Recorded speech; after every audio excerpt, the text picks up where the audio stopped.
I still don't fully understand why I agreed to take that weekend job. It was supposed to be simple.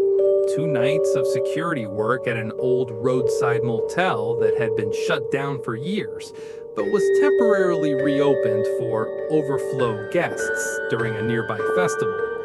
The posting said the place was recently renovated, but when I pulled up at midnight, I knew that was a lie. The building looked half dead. Flickering neon sign, peeling paint, and windows so dark they looked boarded from the inside. A man in a faded jacket met me at the front desk. He didn't introduce himself, just handed me a clipboard and said, "Stay in the office. Don't let anyone wander the east hallway after 2 a.m." I laughed it off, thinking it was some local superstition thing, but his face didn't change. Not even slightly. The lobby smelled like wet carpet and old cigarettes trying to come back from the dead. As I settled in, I noticed something odd on the guest log. Most names had no checkout time filled in, just arrival times, no departures. Still, I told myself it was just bad management. I've worked worse jobs. I didn't know yet that the cameras were already watching me more than I was watching them. The security office was a converted storage room behind the front desk. One desk, 6 monitors, and a chair that looked older than me. The camera showed mostly empty hallways, vending machines, and stairwells that led into darkness. The man who hired me, if he even was the manager, left without another word after showing me the basics. No phone number, no emergency contact, just if something happens, don't open the front door, ever. Around 1:15 a.m., I started noticing glitches on camera 3, the one facing the east hallway. Every few seconds, the image would blur like someone had brushed their hand across the lens. I went to check it physically. The hallway was too quiet. Not normal quiet, dead quiet, like sound had been stripped out. The carpet felt damp under my shoes, even though there were no leaks above. The camera was fine when I reached it. Clean lens, no damage. But as I turned to leave, I heard something from the far end of the hallway. A soft knock, 3 times, from inside a room that was supposed to be empty. I told myself it was pipes. Old buildings make noises. That's what I kept repeating while walking back to the office. But my pace didn't slow down until I locked the door behind me. I checked the monitors again. Camera 3 was now showing the hallway empty, completely normal. Except for one thing. A door at the very end of the hallway was slightly open. I was sure it wasn't before. I rewound the footage. At 1:22 a.m., something moved across the frame so fast it barely registered. Not a person walking, more like a distortion, like the air itself had shifted. Then the feed cut for exactly 3 seconds. When it returned, the door was open. I tried calling the front desk phone. No dial tone, just static. At 2:03 a.m., I got a message on the internal system. No sender name. Don't look at the east hallway cameras anymore. My stomach dropped so hard it felt physical. I looked anyway, and for half a second, something was standing at the end of the hall, facing the camera directly. It wasn't there when I blinked. After that message, I stopped trusting the cameras completely. I kept watching anyway, which I now realize was probably the worst thing I could do. Around 2:30 a.m., the feed from all cameras briefly synchronized. Every screen showed the same hallway, the east wing, even cameras that weren't physically pointed there. At first, I thought it was a system glitch. Then I saw movement. Slow, deliberate footsteps coming from the far end. Not rushing, not stumbling, just approaching. I stood up so fast my chair hit the wall. The hallway in the footage looked longer than it should have been, like it had stretched. I grabbed the flashlight and went out again, ignoring every instinct screaming at me not to. Halfway down the corridor, I noticed something new. The room numbers were changing, not physically, but visually, like I couldn't keep them consistent in my mind. Room 12 became 14, then 11 again when I looked back. I stopped outside the open door. Inside was darkness that didn't reflect my flashlight properly. And then I heard breathing. Not mine. Inside the room. I didn't go inside. That's what I keep telling myself, but honestly, I don't remember stepping back.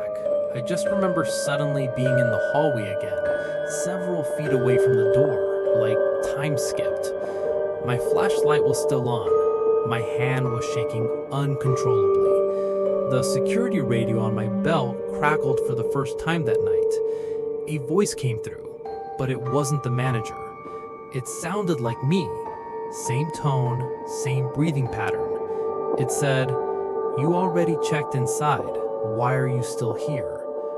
I froze. The cameras inside the office, visible through the hallway window, were all pointing directly at me now, even though they were fixed in place.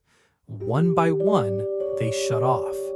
When the last monitor died, the hallway lights dimmed so low they became almost useless, and behind me, the door clicked shut, slowly, from the inside. I ran. I don't know how else to describe it. I just ran. But the hallway didn't feel like it ended the same way anymore. Every turn led back to the same place, the same vending machine, the same cracked mirror on the wall. I passed the east hallway door again. It was open wider now, and there was something standing just inside it. Still human-shaped, still wrong. It didn't move. It didn't need to. It just tilted its head slightly, like it recognized me.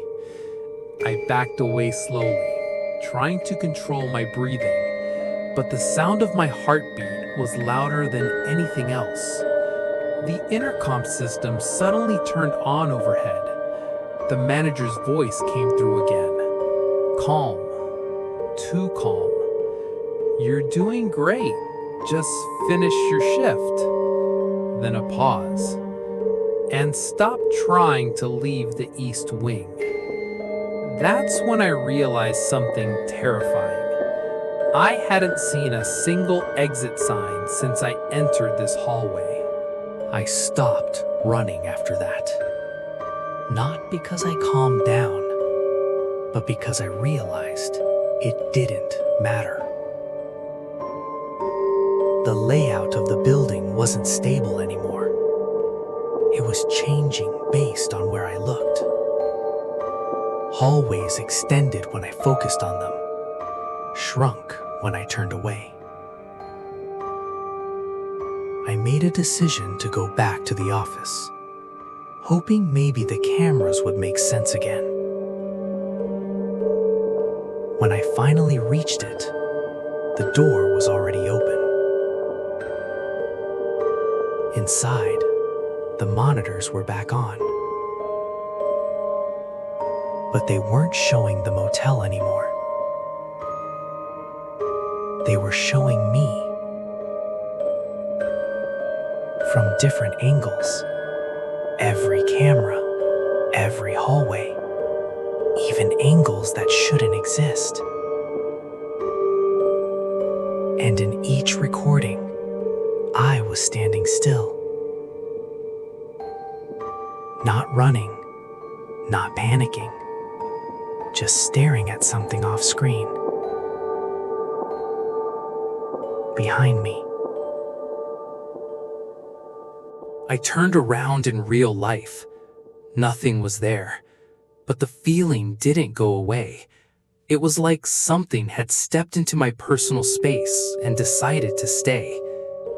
The radio clicked again. This time, the voice was softer, almost sympathetic. "You're not the first one to see it." I asked who it was. My voice cracked halfway through the sentence. No response. Instead, the monitors changed again. Now they showed guest rooms, all of them empty, except one. Room 18. A light was on inside. I never saw anyone check into room 18. And yet, on camera 7, I watched the door slowly unlock from the inside. I went back into the hallway again. I don't know why. Curiosity maybe, or something worse pulling me forward. Room 18 was at the far end of a corridor that didn't exist before. The door was slightly open. Inside, the room looked normal at first glance.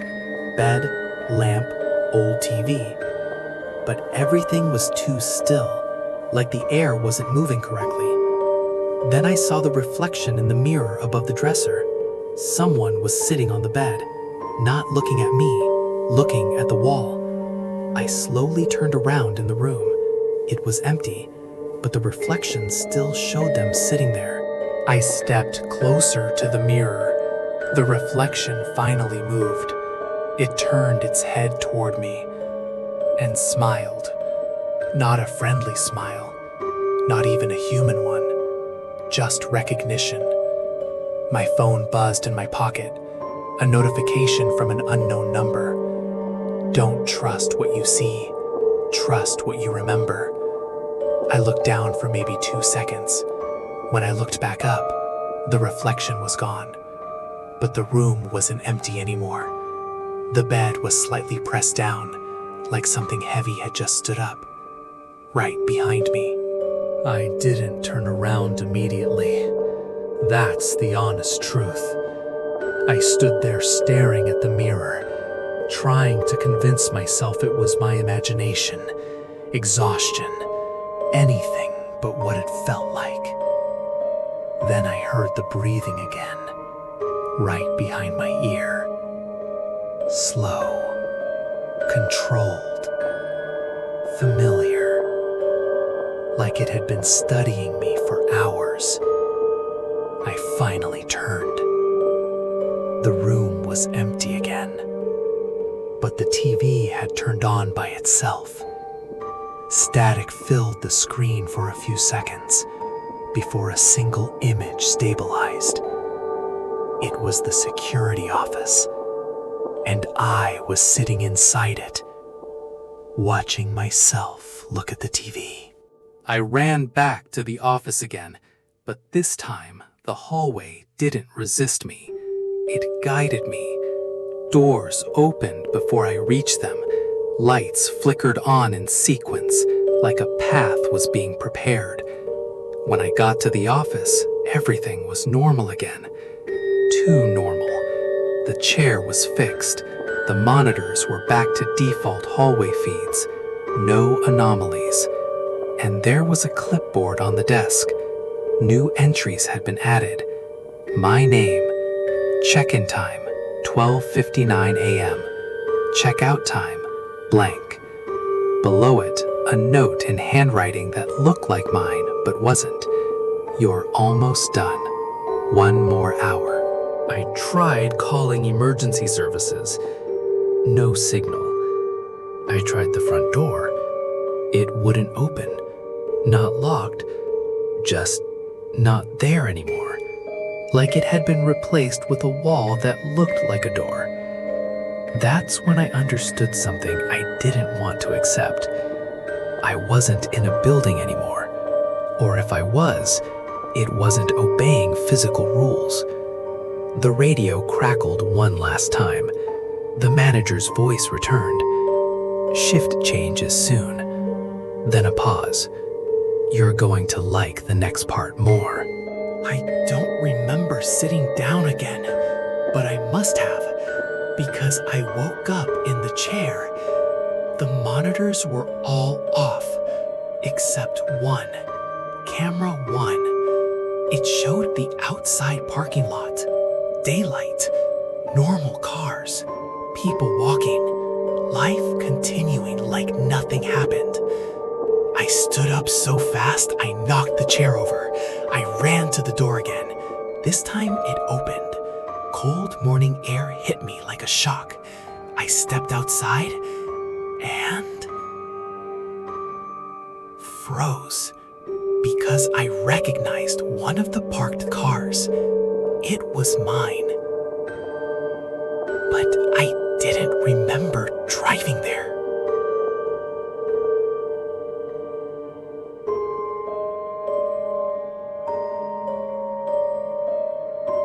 I walked toward my car slowly. Everything felt normal now, but that made it worse. Like the world was pretending nothing happened. The motel behind me looked slightly different in daylight, more intact, less broken, almost new. Inside the car, the keys were already in the ignition, engine warm, as if someone had just been waiting for me. On the passenger seat was a folded piece of paper, one line written on it: "See you next shift." I drove away. I told myself I was done, that I'd never go back. But the road didn't feel right. Every mile looked the same. Same broken streetlight, same empty gas station, same curve. After about 20 minutes, I passed something that made my stomach drop. The motel sign. Again. Ahead of me. Like I had never left. I stopped the car, sat there, hands shaking. I didn't want to look at it anymore, but I couldn't stop myself. The radio turned on by itself. Static, then a voice, mine again, except calmer this time. "You understood the rules now," I whispered. "What rules?" The response came instantly. "You don't leave between shifts." I forced myself to drive again. This time, I didn't stop. But the road changed. Not gradually, instantly. Night returned. Then morning again. Then night. Like the world couldn't decide what time it was. Eventually, I saw the motel again. But this time, it wasn't empty. Cars were in the lot. Lights were on. Guests walking in and out like normal. Like it had always been open. Like it had never been shut down. I parked again. I didn't remember deciding to. Inside the lobby, the same man from before was behind the desk. He looked up and nodded like he knew me. "Good, you made it back on time." I asked him what was happening. He just slid a new clipboard toward me. My name was already printed.